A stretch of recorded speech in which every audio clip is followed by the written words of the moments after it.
good evening, everyone, and welcome, a special welcome to Shanaaz, my co-presenter, and also Julia, who makes sure that we tweet and we ensure everybody's informed as we chat for about half an hour or so. But welcome to our event, My Life, My Business. Wish I was here. Interestingly enough, Shanaaz is no longer in South Africa. She's in the UK, enjoying the weather and the food. Quite interesting. Okay. And by the way, the long days. Yes, definitely that. And just to remind you is that you can either go listen to the playback on Clubhouse, and Shana spoke to us about how to have good buys, and I think it's really worth a listen. Or if you want the edited version, go to the Mufasa Coaching Practice YouTube channel and go find it there. And basically, what it really captures very well is how to celebrate endings and prepare for wonderful beginnings. And there's a range of aspects that Shanaaz deals with in that talk. So it's really well worth a listen. So it's my turn today to chat about a topic of choice, and we seem to circle back to the same framework of topics, just with a different slant to it. And I want to talk really about change, but from a particular aspect. And so I reviewed a book, sort of an abstract version of a book, and it's entitled "Change Your Questions, Change Your Life" by Marilee Adams. And she deals with how queries you pose can reshape your thinking and therefore your outcome. So she really addresses the art of asking the right questions, sparking both personal growth and profound connections. So she asks the question via introduction is, have you ever found yourself in a heated conversation and being instantly defensive, wondering why every discussion seems like a battle? Or you certainly have moments when you felt disconnected, even from those that you hold dear, struggling to genuinely understand or to be understood. And so she offers in a book, if you read the book, that basically you become equipped to foster healthier and more meaningful connections. You become better at navigating challenges. Your communication skills are enhanced. And, she shows you how to cultivate an environment of mutual respect and understanding. So she deals with 4 areas, and she frames them in a form of statements or questions. So I'm just going to share some of the salient points from the discussion she has, and a discussion she actually has in the book. The first part of the book focuses on reshape your world by asking the right questions. And what are the different aspects of this? And right at the heart, and these are the things that we've dealt with in maybe different ways, but in this first part is the art of switching from being judgmental to being curious. Now, what's the difference between being judgmental and exercising judgment? And she distinguishes them in this way, is that she says by being judgmental, you all about fault finding, whereas when you exercise judgment, it aids in rational decision making. And she also, reminds us of a time, and I think we all, in many respects, guilty of this, when, some instances in your life, in your journey, is you might have jumped to conclusions about someone's character instead of understanding their actions. And so when she says this, she says, well, you know what? There's a 2-route choice map that you can consider. Is the one route that you can always take, leads to the stormy domain of the judger. This is the person being judgmental. And typical question associated with this root is, why can't they do anything right? And this question can confine us in judgment. Now, the other route that you have the option and the freedom to take leads us towards the serene lands of the learner. And the core question here is, how can I assist them to thrive? Which then liberates us with curiosity. Avoid the judger hijack, which means you pause and ask yourself, what's a more open-minded question I can pose? And this leads us to the second part, is the art of purposeful questioning. And so she introduces this whole aspect of cue storming, right? It's really a play on question, but it's cue storming. And she says it's a practice designed to cultivate innovation, harmonize disagreements, and foster collaboration, all by harnessing the power of purposeful questioning. And cue storming is really an evolved cousin of what we're all familiar with as brainstorming. And so the objective of cue storming in this sense is to generate as many novel questions as possible, where brainstorming seek to generate as many answers as possible. Cue storming just focuses on novel questioning. And what are the type of questions? Is how can I? What if we? And it's designed to clarify objectives, to identify underlying assumptions and spark fresh perspectives. Now, the pause is very, very important. It's that time elapse between an instinctive reaction and a chosen response. So pause before making any assumptions of the other person's intentions, and be genuine in wanting to understand.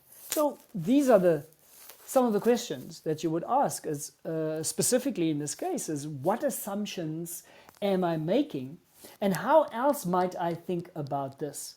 What is the other person genuinely feeling or wanting? What haven't we considered? And what new perspectives can we explore? And number 3 is listening's profound impact on leadership and life in general.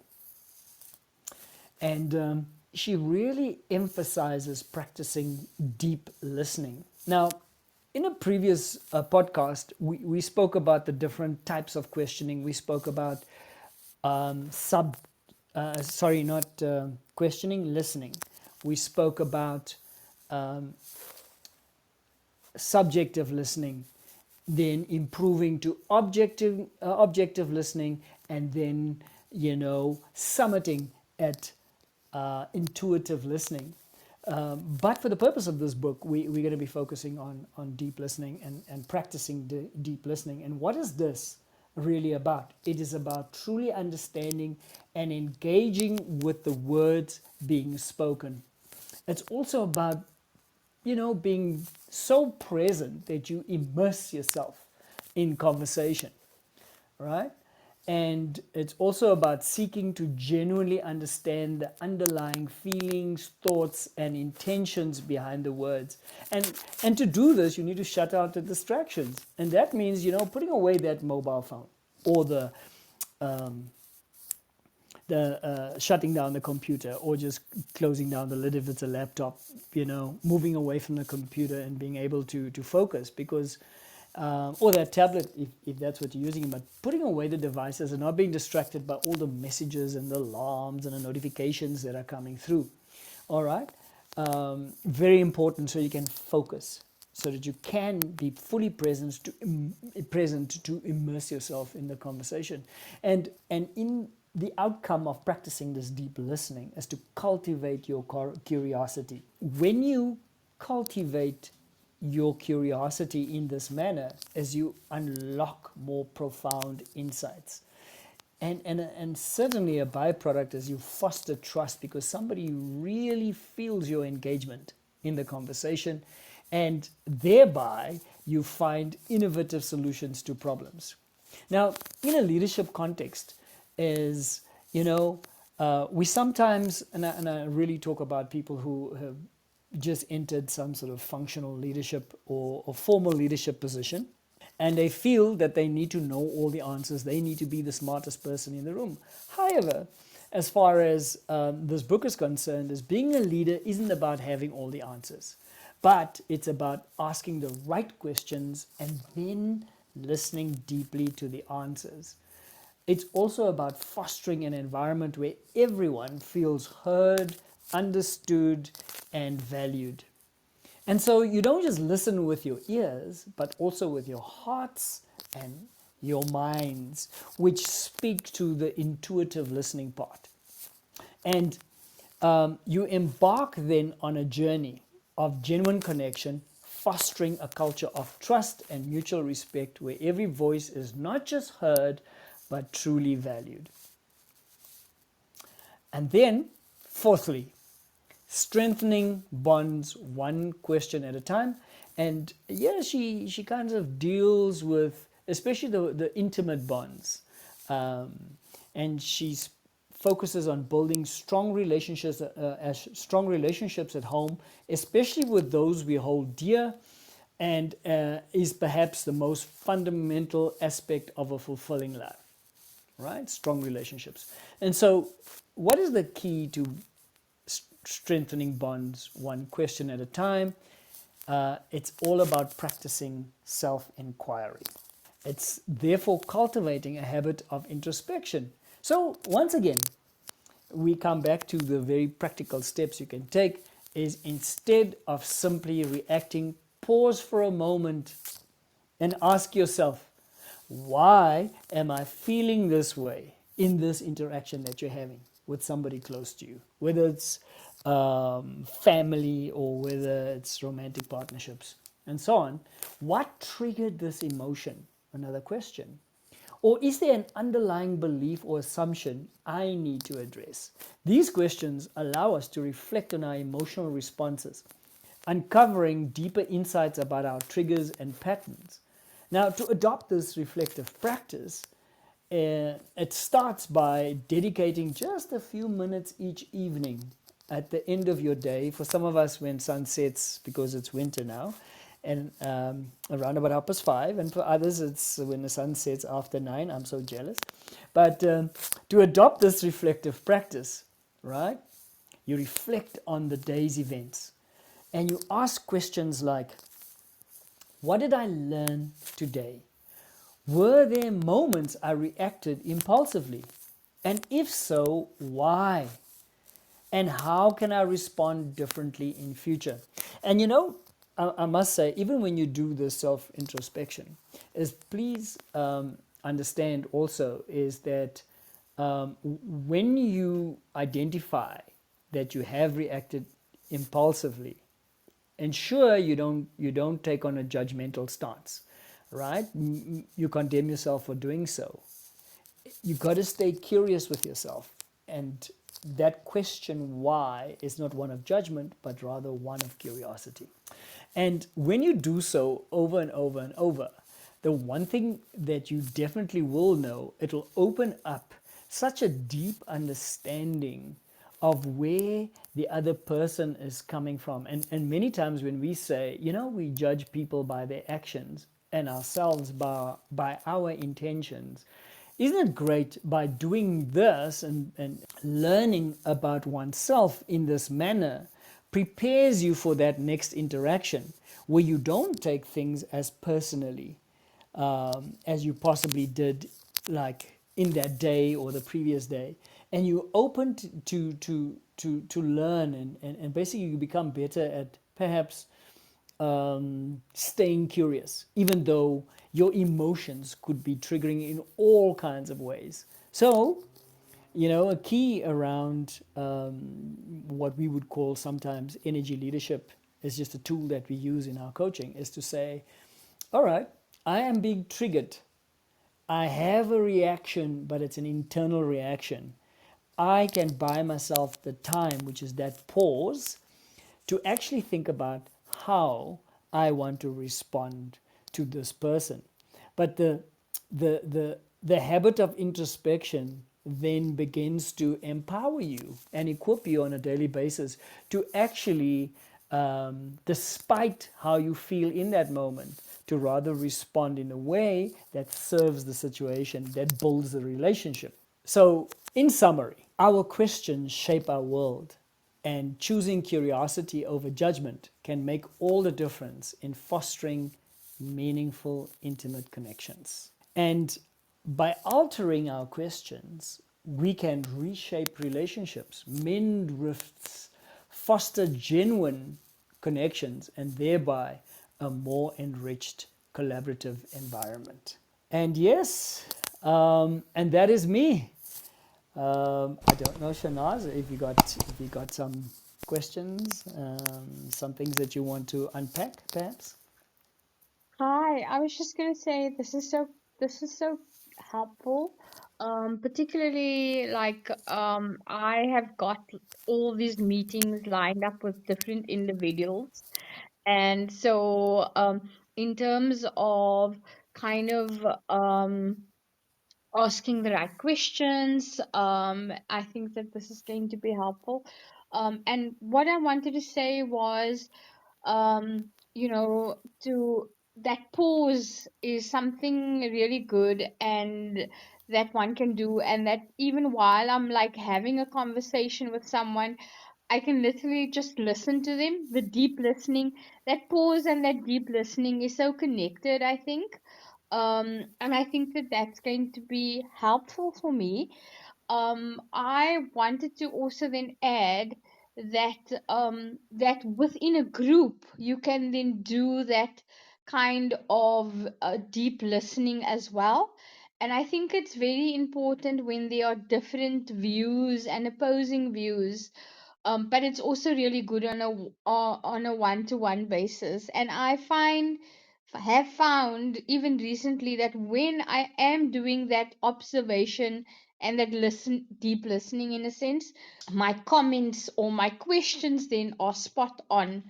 And I think that this is definitely a habit that one can develop not only in your professional life but also in your personal life, to avoid the judging. And I think that when I am going into my meetings now with many people, separate individual meetings, I will keep this in mind. So that's really helpful. Thanks. And in the book, she really explores intimate relationships, dynamics between husband and wife. What are the first things you say to each other when you get home in the afternoon, or when you shut down for the day if you're working virtually? Um, but it's really interesting that, um, by framing the question in a way that allows an environment of openness and transparency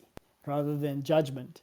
It's knowing. I mean, I often wonder, and I think I'm wondering now again, is if you are curious, can somebody actually pick up that you are just genuinely curious, and all you're trying to do is seek to understand, and it's not about, okay, tell me what you think and I want to come up with a response for that thinking, and it turns into a massive debate.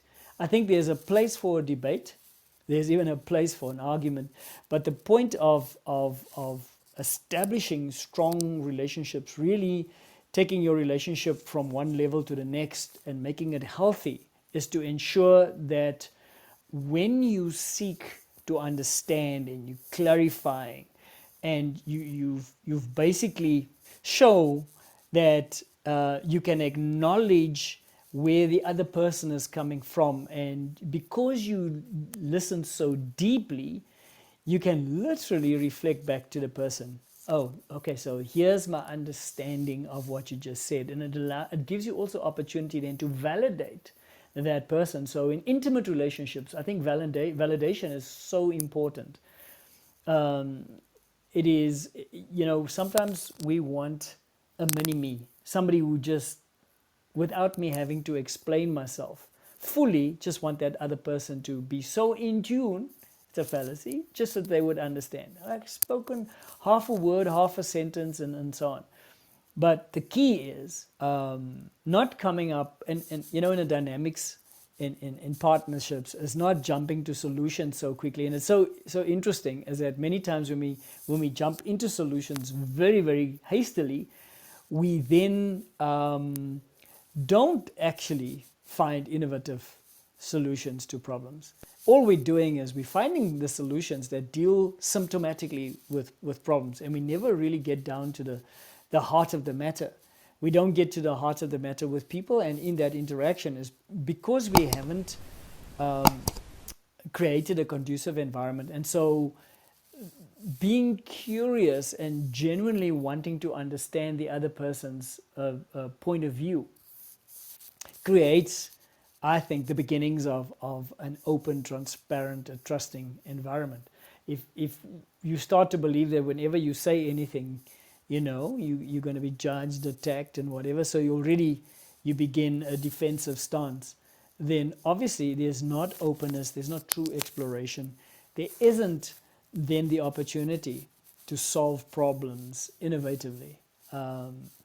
So yes, I Yeah. I was gonna say that is sorry, that is so true because you're going to ask me why I haven't said anything, then I'm saying I'm waiting for you, and then you're gonna say, but I should have interrupted you. So I'm interrupting you now. So this fits in exactly with the kind of work that I'm supposed to be doing here.